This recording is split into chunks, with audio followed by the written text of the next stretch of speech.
માંગરોળના હુસૈનાબાદ ગામ નજીક national highway 51 પર વાહન વ્યવહાર પૂર્વવત થયો. વહીવટી તંત્ર અને નેશનલ હાઈવે ઓથોરિટી દ્વારા યુદ્ધના ધોરણે કામગીરી કરીને રસ્તાનું સમારકામ કરાયું. જૂનાગઢ માંગરોળના હુસૈનાબાદ ગામ નજીક નેશનલ હાઈવે 51 ભારે વરસાદના પગલે અસરગ્રસ્ત થયો હતો, જેના કારણે વાહન વ્યવહાર બંધ કરવાની ફરજ પડી હતી. પરંતુ વહીવટી તંત્ર અને નેશનલ હાઈવે ઓથોરિટીએ યુદ્ધના ધોરણે રસ્તાનું સમારકામ કરીને વાહન વ્યવહાર પૂર્વવત કર્યો છે. ભારે વરસાદના પગલે આ માર્ગને મોટું નુકસાન થતાં તે સંપૂર્ણપણે બંધ કરવો પડ્યો હતો. પરિસ્થિતિને જોતા વહીવટી તંત્ર અને નેશનલ હાઈવે ઓથોરિટીએ સવારથી જ જેસીબી, ડમ્પર, રોલર અને હિટાચી સહિતના સાધનો વડે આ માર્ગનું સમારકામ યુદ્ધના ધોરણે શરૂ કર્યું હતું, જે ગણતરીના કલાકોમાં જ પૂર્ણ કરી વાહન વ્યવહાર શરૂ કરાયો છે.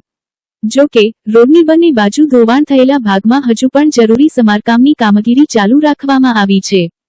લૂંટના ગુનામાં અગાઉ પકડાયેલા આરોપીને વનસ્પતિજન્ય નશીલા પદાર્થ ગાંજાનો જથ્થો કિલો 2 અને 250 ગ્રામની કિંમત ₹1,12,500 મળી કુલ ₹1,62,500 મુદ્દા માલ સાથે ડબ્બોચી લેતી જૂનાગઢની SOG.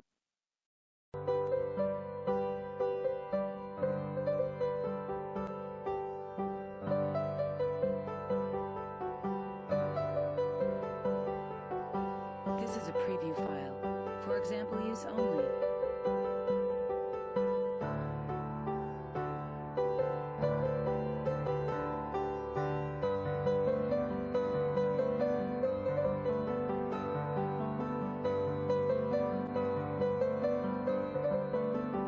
This is a preview file. For example use only.